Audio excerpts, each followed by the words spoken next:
Now, away from that report, study has shown that the problem of project management and evaluation is occasioned by poor funding, corruption, inadequate equipment to execute the project, absence of technical expertise, poor project analysis, inability to implement the formulated policies, economic and political instability, and environmental problems. Many researchers have identified that the issue of project management and evaluation in Nigeria have not been significantly achieved as a result of internal and external variables. Analysts say the bureaucracy that has entrenched in all government businesses should be controlled as far as government projects are concerned, so as not to become inefficient and unproductive. They add that stringent rules and regulations should be put in place to eliminate sharp practices and promote professionalism in design and construction firms in the country. Well, joining me now live in our Lagos studio is Ike Wankwo, Region Manager, Mentor, Africa Project Management Institute. And I also have with me Titilola Park, Region Mentor, Project Management Institute, Education Foundation for Africa. Good to have you, gentlemen and lady. Thank you. Now, let's start off with you, Ike. Now, in the US, for example, for every project that's worth about $1 billion, about $122 million is lost due to poor management. That means about 12%. The same narrative can be said to apply in Nigeria. Why do we have this situation where we don't have a strong practice of project management? Actually, in Nigeria, there is a strong practice of project management. It's actually the implementation and awareness side of project management that we have to work more effectively about. PMI as an organization is about advocacy. So what we do as an organization is provide guidance and advocacy in how you can better manage projects. And it's now the adoption of those policies and practices that we in Nigeria, we have to get right. We have, current statistics says within Africa as a whole, we have about 10,000 members of the Project Management Institute, of which 12,000 are certified. We have one of our major certifications is the PMP, Project Management Professional Certification, and we have about 12,000 in Africa. Within Nigeria itself, we have 3,000. Now, if you look at the 3,000 project management professionals to the estimated 200 million people that we have, and the number of projects that are executed, there simply aren't enough project management professionals to assist with delivering the projects and infrastructure development we have to do throughout Nigeria. And we have to fill that deficit. Let me quickly come to you now. I spoke with a business process manager, and he once said that one of the biggest issues is that we've not had enough of advocacy, sensitization. When we look at all of this practice, it seems sort of novel. How much do we need to do in terms of advocacy, sensitization, to ensure that we don't have repetition of project losses and failures? It's interesting that you should bring this up, because just before we came here, that's a conversation we've been having with our stakeholders. So as a chapter in Nigeria, we realize that there's a huge opportunity that we have not optimized in the sense of advocacy, and we're trying to bridge that gap. So there's a lot of work that needs to be done. As my colleague mentioned, there is also, if you look at the ratio of the professionals to the population, there's a big gap there, which is why I, in my role, am trying to catch the young population and empower them and give them that skill very early in life, so that we can bridge that gap looking into the future. And what efforts do you have in place for training as well? Because so many would say training and retraining is important, and filling that ratio gap that we have currently. We need to train more project managers. What should we be doing in terms of training? I mean, it's interesting that you should say that, because PMI as an association has made available so many free resources online that you can use, even if you just want the skill, not for, as a practitioner, but just to have it for life, to empower what you do better.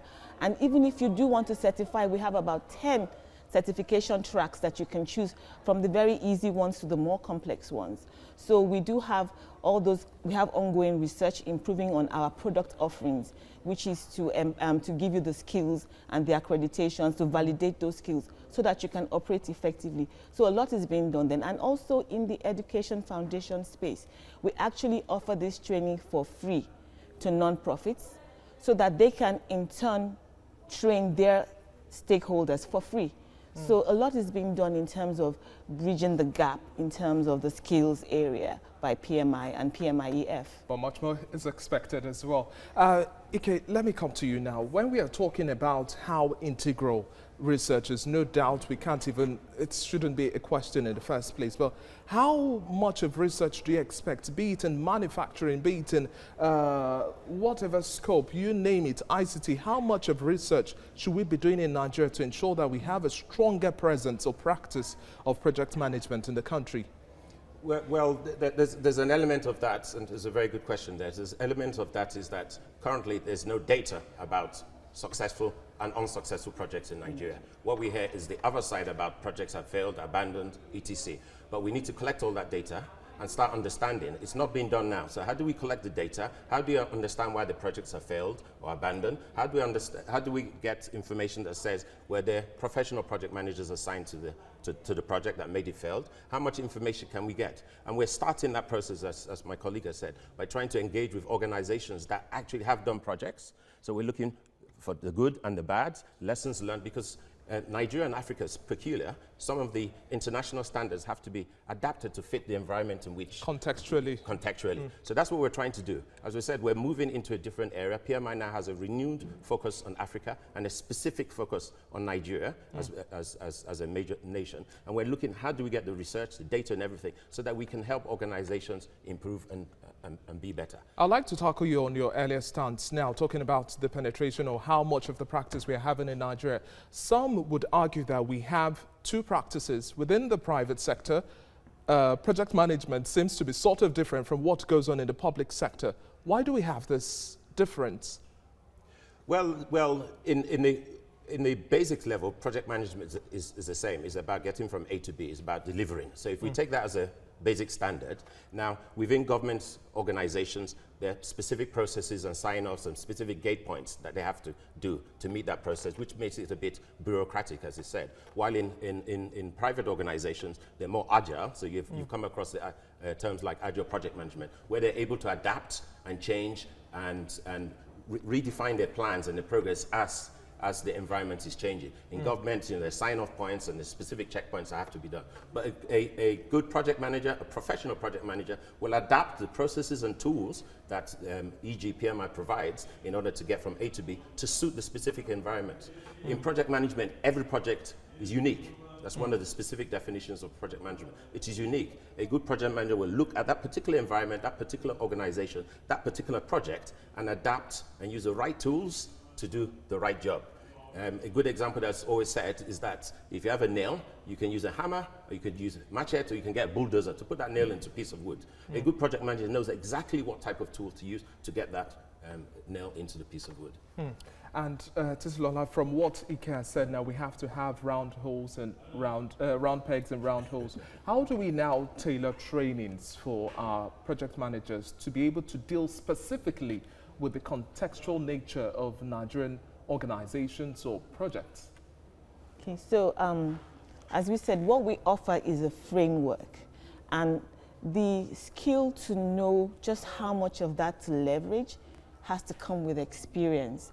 Think globally, but acting locally. Yes, exactly. So, and that's one of the things that we're trying to do as a local chapter, to offer mentoring opportunities so that you can learn from the more experienced project managers and know just how much of this framework you need to leverage, and you can tailor your own internal processes and focus it specifically on the outcomes, as opposed to dotting every I and crossing every T that the framework says you should do.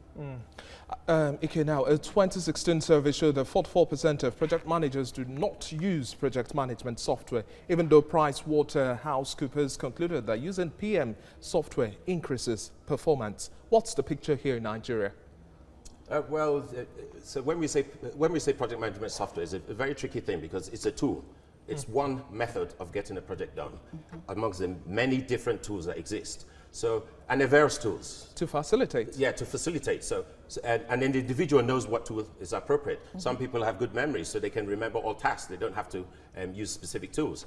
You can use Excel to do a project plan. You can do MS Project, and you can do into bigger analysis. So If that study says it, yes, because it's in the modern day age that we're in with disruption and the younger generation being more able to use different tools and like to use the different tools, there's a balance that we have to get between how much tools actually people perceive will do the job as against common sense and applying the philosophies of project management to do the job. So that survey is good, it's got the percentage, but we focus more on getting the job done.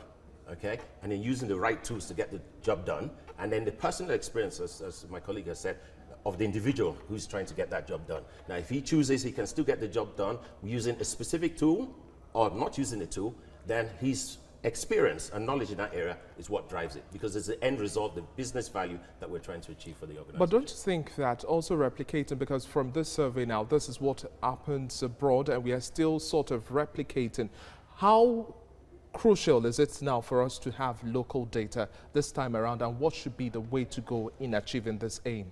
So local data we need to have, I think, is a no-brainer. We need to understand why projects are failing. We need to understand what the good sides and the bad sides of it. We need to do it. Now, using the tools, you keep on referencing back to what happens abroad. They have constant NEPA supply. They have internet bandwidths of X volumes.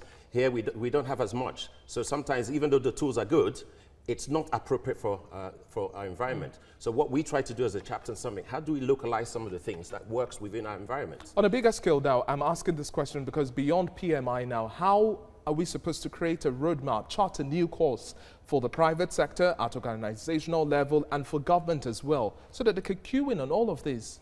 So what we'd like to do as an organization is that we'd like to, we're starting up with called corporate and government engagement. Okay, so what we need to do that better as a chapter. So what we're trying to do is engage more with corporate organizations to the private side and government organizations, tell them what we do, okay, tell them the benefits, because there's a lot of statistics that is international but not necessarily focused on Nigeria and Africa. Tell them what has happened.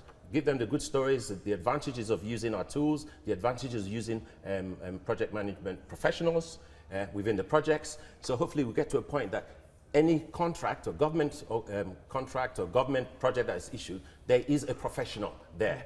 Even in whatever capacity, there's somebody who can say, look, this is the way you should do it, this is how we ensure we get success, and then we tie the two in together. That is part of our engagement drive that we're trying to push forward. Okay, Titulola, now what projections do you have for 2020? 2019 is already done and dusted. We are looking at 2020 having a stronger presence and a whole lot more. But do you see this practice getting better?